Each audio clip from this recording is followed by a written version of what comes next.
Christmas வரப்போகுது. ரொம்ப சுலபமாக கொஞ்சம் கூட சொதப்பாத கேக் ரெசிபி, அதுவும் மாவு முட்டைன்னு எதுவும் தேவைப்படாது. 100% பர்ஃபெக்டாக வரக்கூடிய இந்த ரெசிப்பியை தாராளமாக நீங்களும் ட்ரை பண்ணி பாருங்கள். Welcome to every kitchen.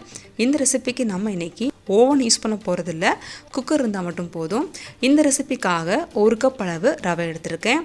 இந்த ஹோல் ரெசிபிக்குமே இந்த ஒரே கப்பை மெஷர்மெண்ட்டுக்கு ஃபாலோ பண்ணுங்கள், கரெக்டாக இருக்கும். பாம்பே ரவைன்னு சொல்லக்கூடிய குட்டி குட்டி ரவையாக இருக்கும். அந்த ரவையை நீங்கள் சூஸ் பண்ணிக்கோங்க, உங்களுக்கு கேக் பர்ஃபெக்டாக வரும். ரவை முழுமையாக வறுபட்டுருக்கணும், ஆனால் நிறம் மாறக்கூடாது. இது நல்லா வறுபட்டுருச்சு. இப்போ அடுப்பை ஆஃப் பண்ணிவிட்டு கம்ப்ளீட்டாக ஆற விட்டுறலாம். இப்போது கூல்டவுன் ஆன இந்த ரவையை ஜாரில் சேர்த்துட்டு இது கூட 1/2 கப் அளவு சுகர் சேர்த்துக்கோங்க. உங்களுக்கு சுகர் பிடிக்கலனா தாராளமாக நாட்டு சக்கரை சேர்த்து இந்த கேக் ரெசிப்பியை ட்ரை பண்ணி பார்க்கலாம், ரொம்ப நல்லா வரும். முடிஞ்ச அளவுக்கு ஃபைன் பவுடராக அடித்து எடுத்துக்கோங்க. மிக்சிங் பவுலில் 1/4 கப் ரிஃபைண்ட் ஆயில், கூடவே 1/4 கப் திக்கான ஓரளவுக்கு புளிச்ச தயிரை ஆட் பண்ணிக்கோங்க. ஜாஸ்தி புளிப்பு இருக்கக்கூடாது. இது கூட வாசனைக்காக 1/2 டீஸ்பூன் அளவுக்கு எசன்ஸ் ஆட் பண்ணிக்கிறேன். எசன்ஸ் இல்லாதவங்க தாராளமாக ஏலக்காய் தூள் ஆட் பண்ணிக்கலாம். நல்லா மிக்ஸ் பண்ணி க்ரீமி டெக்ஸ்சருக்கு வந்ததுக்கப்புறமா 1/2 கப் அளவு வெதுவெதுப்பான பாலை உள்ளே ஆட் பண்ணிக்கோங்க. அது கூடவே 1/2 டீஸ்பூன் அளவுக்கு baking powder, 1/2 teaspoon baking soda, 1/4 teaspoon salt சேர்த்து நல்லா மிக்ஸ் பண்ணிக்கலாம்.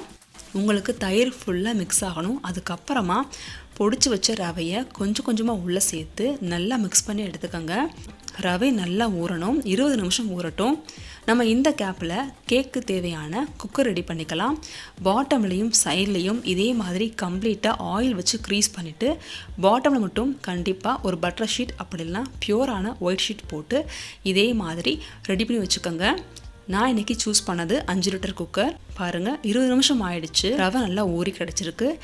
இது கூட 1/2 கப் அளவு டியூட்டி ஃப்ரூட்டி ஆட் பண்ணிக்கோங்க. நல்லா மிக்ஸ் பண்ணிவிட்டு அதை இமீடியட்டாக குக்கருக்கு மாற்றிக்கலாம்.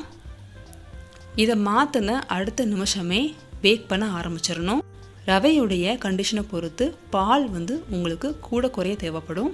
பட் பேட்டர் கண்டிஷன் இந்த மாதிரி இருக்கணும், செக் பண்ணிக்கோங்க. ஃபைனலாக ஸ்பூன் வச்சு ரோல் பண்ணிங்கன்னா உங்களுக்கு பபிள்ஸ் இருந்தால் பிரேக் ஆயிரும். மேலே கொஞ்சமாக இதே மாதிரி டியூட்டி ஃப்ரூட்டியை ஸ்ப்ரிங்கிள் பண்ணிவிட்டு ரப்பர் எதுவும் போடாமலே குக்கர் மூடியை வச்சு மூடிடலாம். மேலே இந்த விசில் போடுற இடத்துல ஒரு டம்ளரை வச்சு க்ளோஸ் பண்ணிவிடுங்க.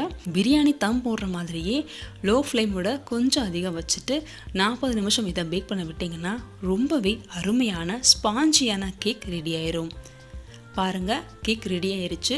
இதே மாதிரி டூத்பிக் யூஸ் பண்ணி செக் பண்ணிங்கன்னா கொஞ்சம் கூட ஒட்டாமல் வரும். ஒரு சிலருக்கு இந்த டைமிங் கொஞ்சம் வேரி ஆகலாம். இதே மாதிரி சைடில் ஃபுல்லாக கேக் ஒட்டாமல் பிரிஞ்சு வந்திருக்கும்.